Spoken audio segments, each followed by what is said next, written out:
Hello, everyone. It'll be just a second. I am waiting for some people to join us. There's always a delay when we get started. So please sit tight and we'll get started here in just a minute.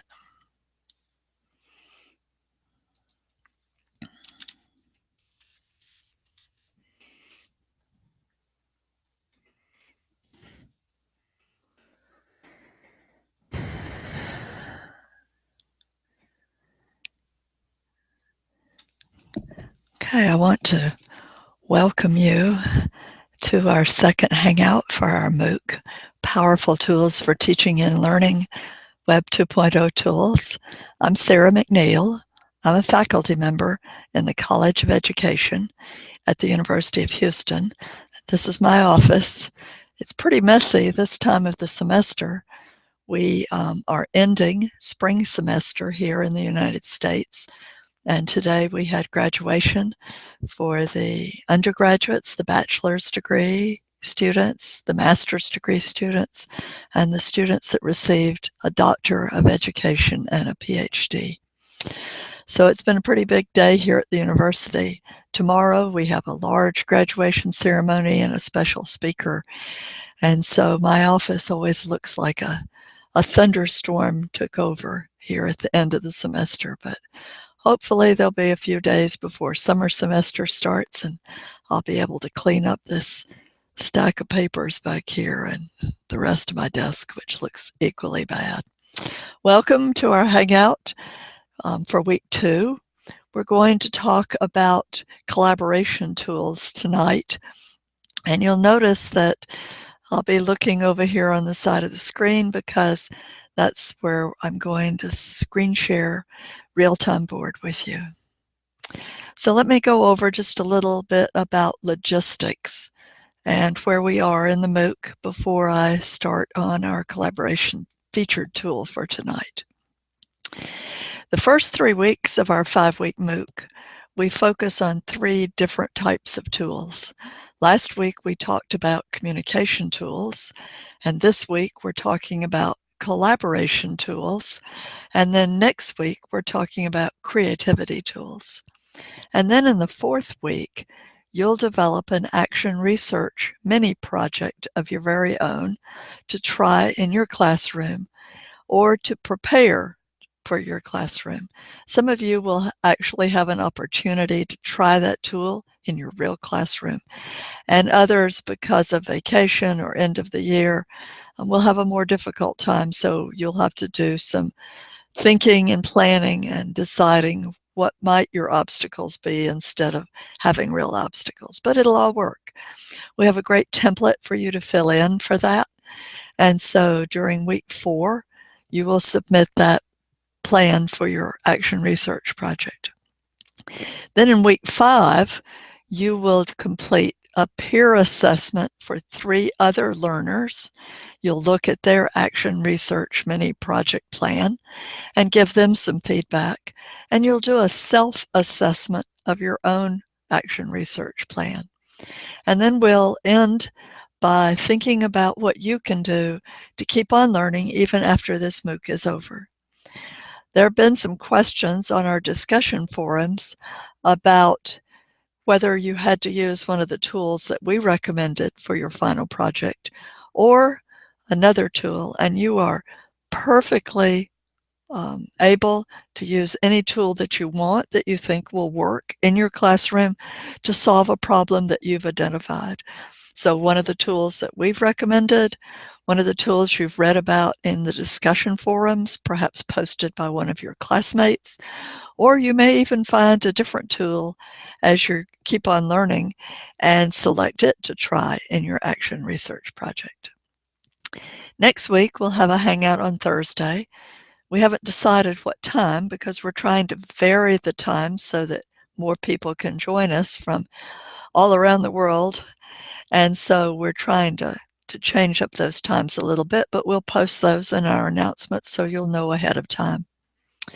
Next week, we'll talk about creativity tools, and we'll look at some mind mapping options. But this week, we're going to talk about Realtime Board. And Realtime Board is one of my favorites because I love visualizing things. So in our lab right outside my office here, we have this huge expanse of glass. It's a glass wall that divides our lab from the hall. And we're always posting Post-its and pieces of paper. In fact, we have one on there right now about planning curriculum. And it's great because you can walk up to it and you can feel it and touch it and move those pieces of paper around. In that way, I'm a dinosaur too. But Realtime Board allows you to do exactly the same thing, but in a virtual space. And the people who are collaborating with that information on the board can be anywhere and can be working on it even when you're asleep. So it's a great global tool, and it's really easy to use. So imagine, if you will, an endless space of wall to post things on and to plan on and to collaborate on. So if you'll notice before I do the screen sharing part here, that there is a menu on the, let's see, it would be my right side of the screen that says questions. So you can submit your questions there, and then after we talk about Realtime Board, I'll try to answer any of those questions that come up. Now, if you are watching this later and not watching the live broadcast and you want to ask questions, you can do that in our discussion forum just for the Hangouts. So I hope that will be an option for you. All right, so what we're going to do for Realtime Board is I'm going to share my screen, and it will take me just a second to do that. And now, I am presenting what I see on one of my screens here for Realtime Board. Now, I realize that your board, your screen, your view here may be very small. And so I am not trying to teach you Realtime Board step by step. There is lots of helpful information on Realtime Board about how to use it. And it's so easy. So I'm going to go over some basic things here in Realtime Board. And if you have questions about that, just type them over there on the question screen, and I'll try to get to them before we say goodnight. So you'll notice that I'm signed in and a Light Lab account. This is what we all use here. We have one account here in the College of Education, Laboratory for Innovative Technology in Education. But if you are a teacher, you can get an upgraded account for Realtime Board free. And I don't believe that there are any restrictions about where you are located, but I am not entirely sure on that.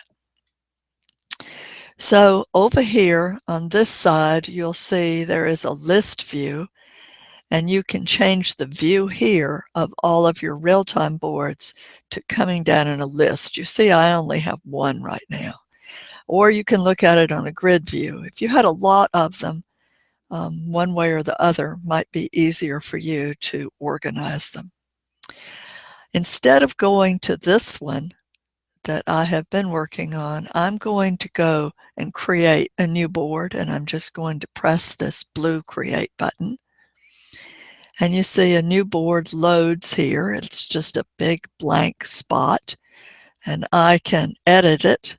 I'm going to say MOOC demo and May 14th, 2015. I have to take out untitled. You can change that name anytime that you want to. You can add a description. Whoops, I need to put demo here. You can add a description, and I'll just put features of Realtime Board. And then all I have to do is just close this window, and you see the board settings are right up here.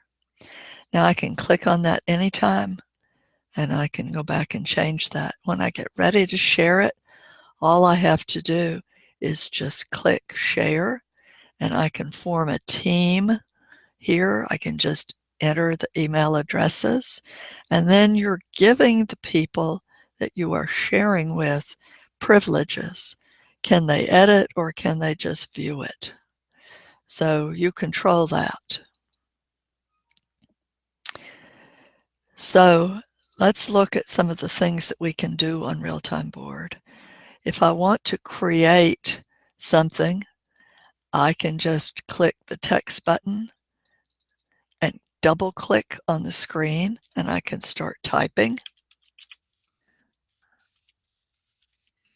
I know that's a little small. Let me make that a little bit bigger. Just highlight it, and I can go up like that. I can bold it. I can do different colors, background. I can do different colors here in the text. I can make lists, all the things that you would expect in a text editor. And I can move that wherever I want it. It's just like a text box in Microsoft Word. And I can go back and edit that. And I can say, instead of shared, I might want to put group. I can edit that. And anyone that you've shared this board with, I can even go up here and share and invite collaborators again.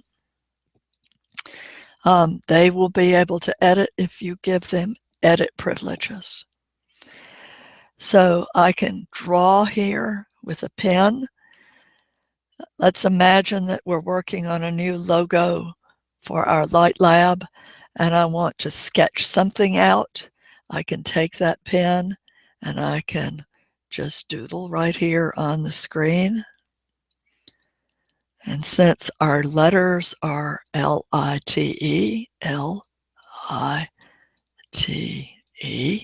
sometimes we like to use a light bulb. And so I can draw something here in brainstorming. I could draw on top of a picture. I can take that text and color in with it. That's my pen tool, like that. If I want to and I want to erase something, I can erase it like that. So if you're interested in some creative things that your students could draw or brainstorm, this pen tool is great. You can even increase the size of it. Instead of drawing a little bit of yellow, I can draw a big swath of yellow here. And you just change that tool by going back over here to the toolbar and selecting something else.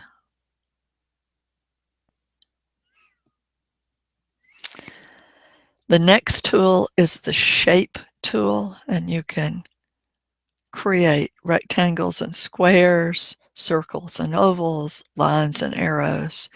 So if you had a list, let's go over here and we'll just choose clear here. Things to remember.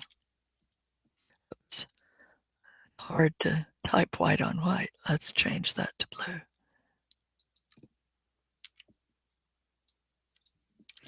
And let's make that just a little bigger so maybe you can see it here. So as I'm typing, I can come down here and I can say food, mosquito spray, balls, tennis racket. And so that's on my screen here, but if I want to say,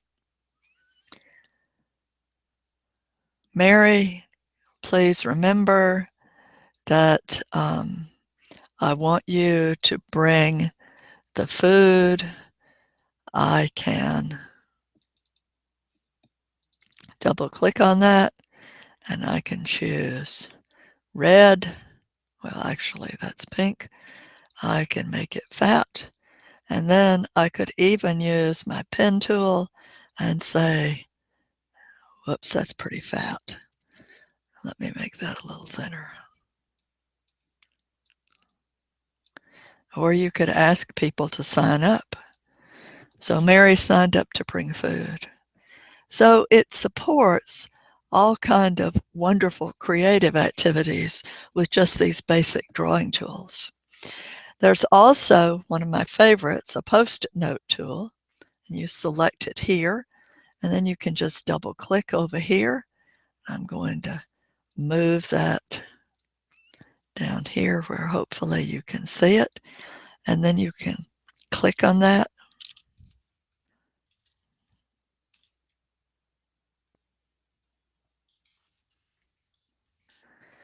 And write on it, and you can even control the size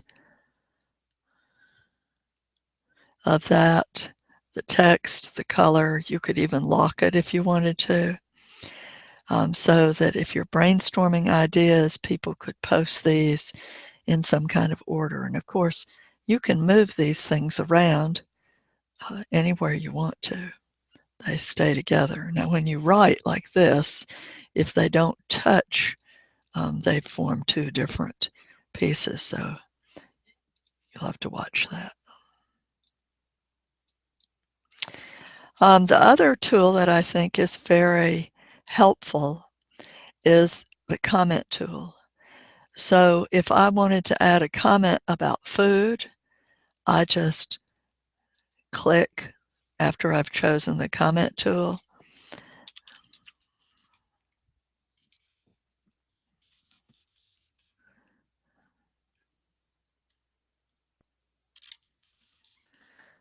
And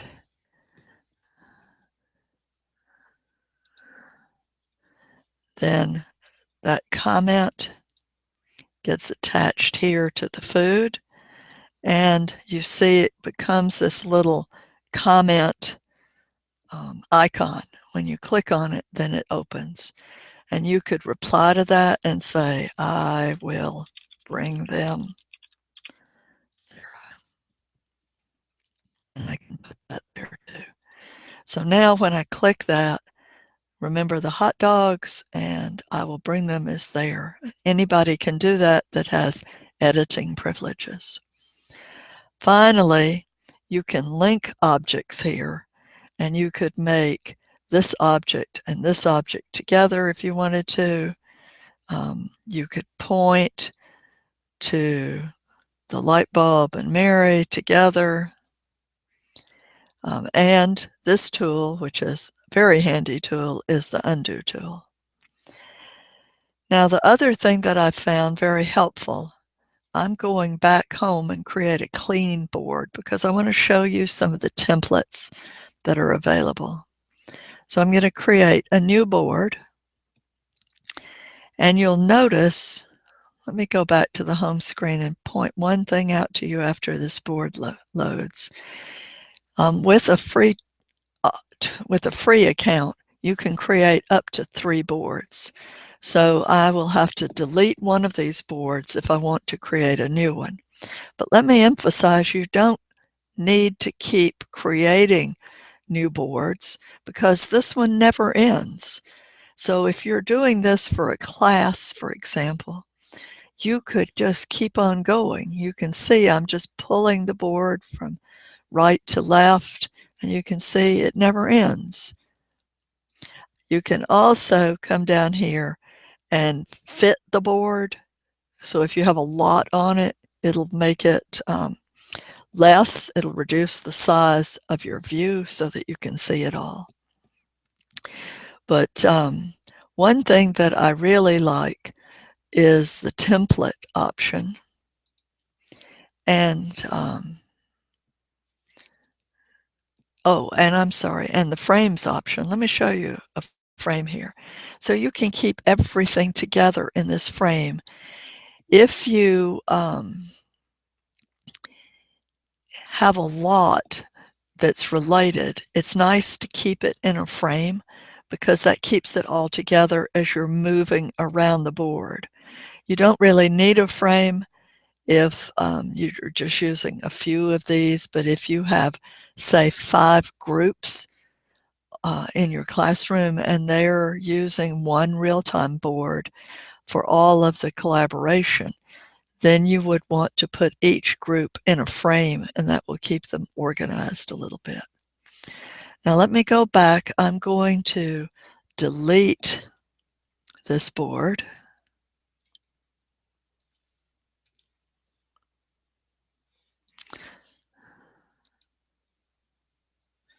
Okay, wanted to be sure of a couple things that were still live. I'm sorry, this is the wrong one. Hold on just a minute. This is the demo I wanted to show you tonight. So one of the things that is, I think, very helpful when you're collaborating virtually is this chat down here. It's a little icon. I'm not sure if you can see it way down here. Well, I can't move it around. It always appears here in this bottom right corner. I can chat with someone, and so I am working on the picnic.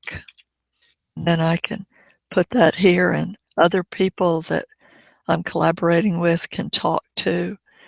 There is a video chat, but you have to upgrade. And I believe that if you have a school account, you can upgrade free.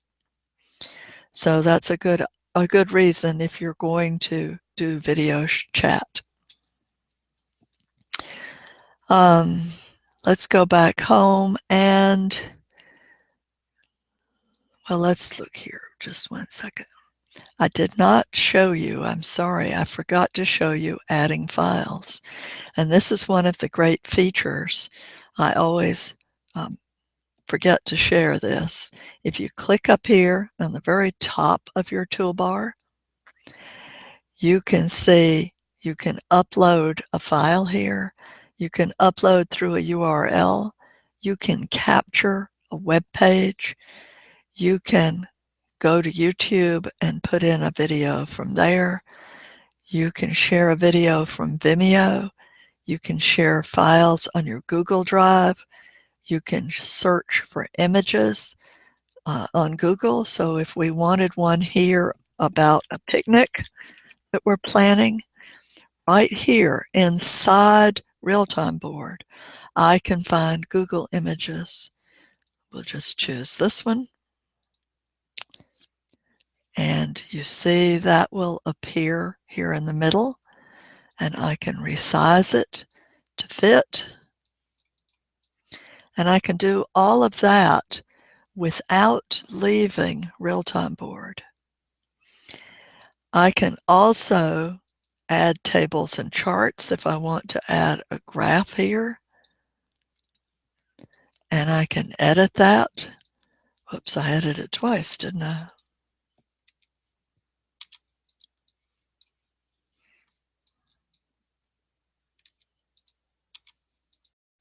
I can edit this right here by saying dogs versus hamburgers. And I can say dogs here and hamburgers there. And we're divided half and half. Half the folks want hamburgers, half the folks want hot dogs. And I could add more. I can keep on editing that.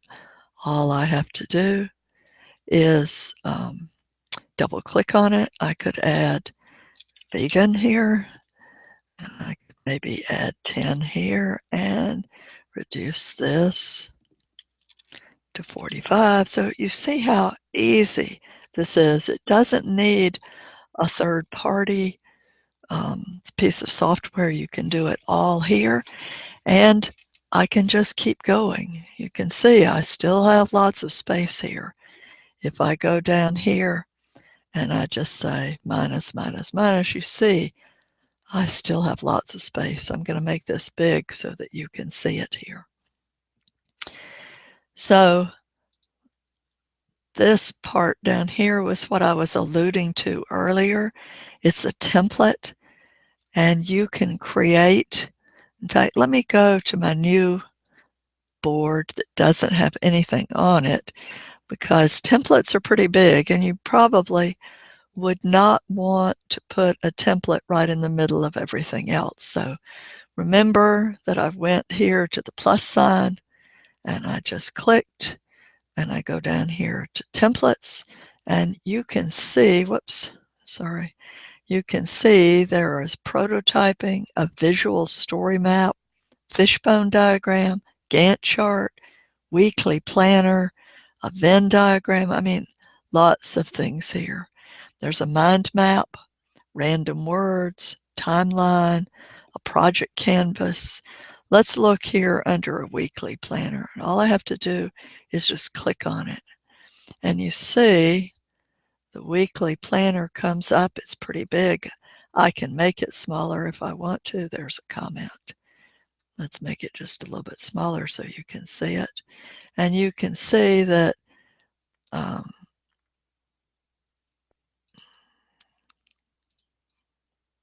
it a little bigger, that it has times over here. And then I can add things here. I could add a post-it note here. And I'll make that just a little bit smaller.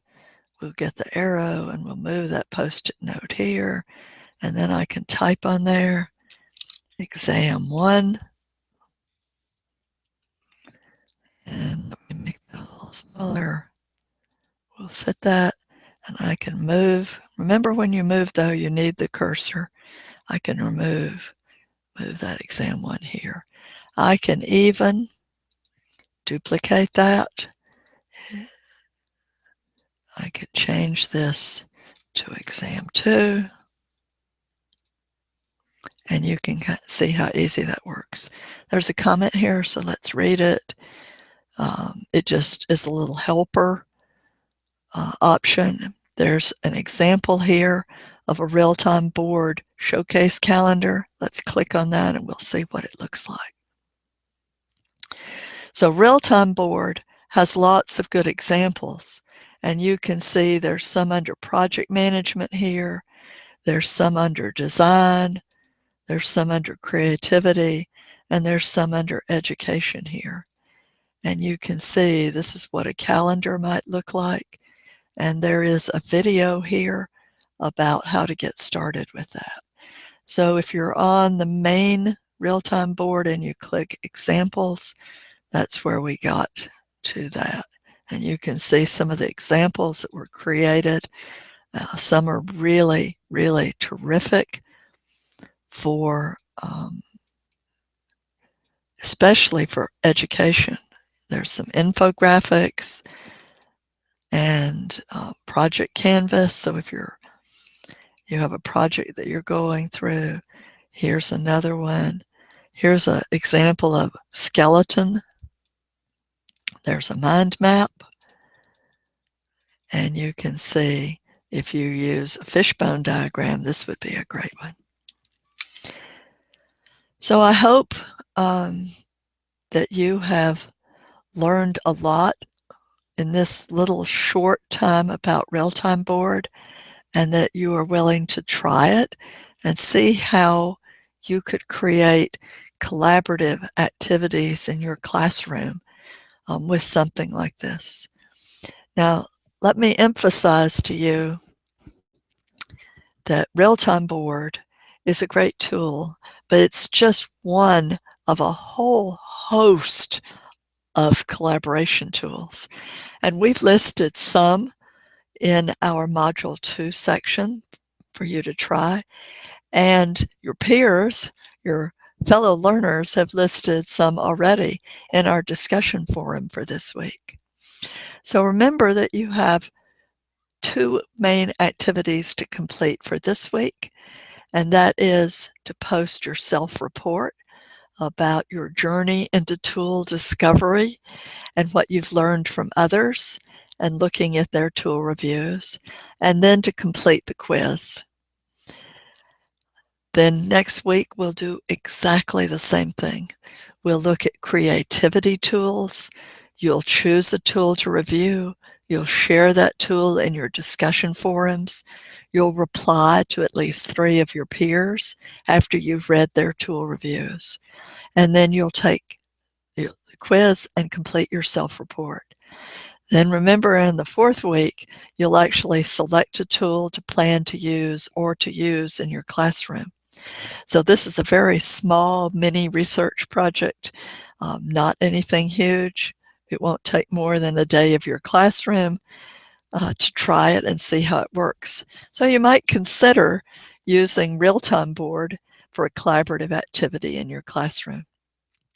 Again, we have lots of things. I want to point out just a couple things here. I'm going to go back to screen share because I want to draw your attention to the discussion forums.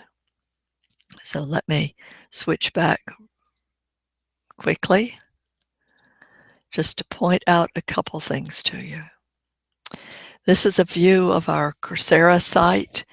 Mine may look a little bit different than yours because I'm the instructor and I'm monitoring a lot of the discussion, but you'll see that there are 5 main forums. The first one is the discussion forums for weeks 1 through 5, and right now we have 2 going. You see there's already a lot of activity about Stormboard, which is another great tool. Then for the discussion about Hangouts, this is where we're going to talk about Realtime Board this week. And some people have already posted because they're familiar with Realtime Board. Then you see next week, we're going to talk about Storybird, a wonderful creativity tool. And then in week 4, we're going to talk about Mindomo. And in week 5, we're going to talk about Symbaloo. Then if you're interested in study groups, I see there's one about studying in Spanish. And then if you find, if you have any questions about the course, please post it here in questions related to the course. And of course, if you find any errors, be sure and post them here. Once you reply to something in a discussion, you can choose to subscribe to it. And you see I'm monitoring these subscribe threads. They're ones that I've posted to, and it alerts me through email, and it alerts me here if there's any discussion. Now, some of you had some questions about these up and down arrows, and let me just show you one thing here about those. You see under a post, there is an up and a down. If that post was helpful to you, you can click the up and you can give it an up vote. These are not points that you earn. They have nothing, absolutely nothing to do with your grades. They are voting whether it's a helpful or a not helpful post. And you can vote on any of those that you want to. So if someone has given you a really thoughtful reply or posted something that you'd like to say, yes, go girl, or go boy, then give it an upvote. So that's really basically what discussion forums are. And please let us know if you have questions, concerns. Please take the opportunity to share in these discussion forums and let us know how you're doing. And we would love to hear from you. So we're out of time. We didn't have any questions here in our Hangout, except that Dr. Shashwat said there was some interference. So you might try, like someone suggested, turning off your microphone. That may help. And it may help that when we stop the broadcast, we'll be posting in YouTube, and it may help if you listen to the recording of that. So I'm going to say good night. It's evening here in Houston, and we have a big day tomorrow with graduation, so I'm going to go home and get some rest. I hope that you're having a great time in our Hangout, and I hope to see you next Thursday. Stay tuned in announcements for the time. Good night from Houston, and we'll see you later.